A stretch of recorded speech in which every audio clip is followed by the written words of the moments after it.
Jalur Gaza yang kecil yang terbentang sepanjang 41 km dan lebar 10 km telah menjadi perhatian dunia belakangan ini setelah kelompok Hamas melancarkan serangan yang belum pernah terjadi sebelumnya terhadap Israel dari wilayah tersebut.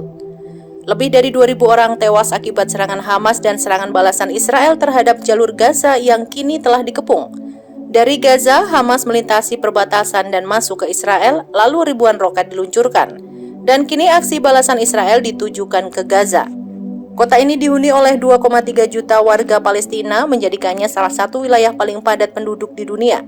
Kota besar dunia seperti London memiliki kepadatan penduduk 5.700 orang per kilometer persegi, sedangkan Gaza dipadati oleh lebih dari 9.000 jiwa per kilometer persegi.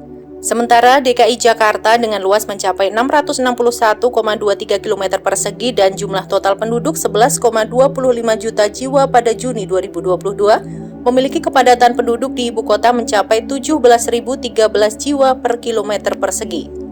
Sejak Gaza berada di bawah kendali kelompok Hamas pada 2007, Israel dan Mesir menyepakati blokade yang membatasi pergerakan warga sipil Palestina. Zona pertahanan yang didirikan oleh Israel di sepanjang perbatasan untuk melindungi dari serangan roket maupun serangan Hamas telah menyebabkan terbatasnya lahan yang tersedia untuk pemukiman dan pertanian. Perekonomian Gaza juga berada di ambang kehancuran karena ekspor dan impor yang terbatas. Menurut Badan Bantuan dan Pekerjaan PBB untuk pengungsi Palestina, tingkat kelaparan di Gaza melebihi 46%. Separuh warga Palestina di Gaza berusia di bawah 19 tahun. Namun mereka nyaris tidak memiliki peluang perbaikan sosial ekonomi. Akses mereka terhadap dunia luar juga terbatas. Lebih dari 80% penduduknya hidup dalam kemiskinan. Program Pangan Dunia menyebut bahwa 63% penduduk Gaza rawan kelaparan dan bergantung pada bantuan kemanusiaan. Menurut PBB, hampir 600.000 pengungsi di Gaza tinggal di 8 kamp yang penuh sesak. Sekitar 95% penduduknya tidak mempunyai akses air minum dan ini turut diperparah oleh pemadaman listrik yang terjadi setiap hari.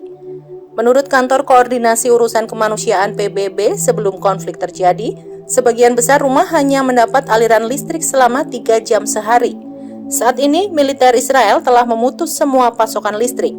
Jalur Gaza mendapatkan sebagian besar suplai listriknya dari Israel serta dari satu pembangkit listrik di Gaza dan sebagian kecil lainnya dari Mesir.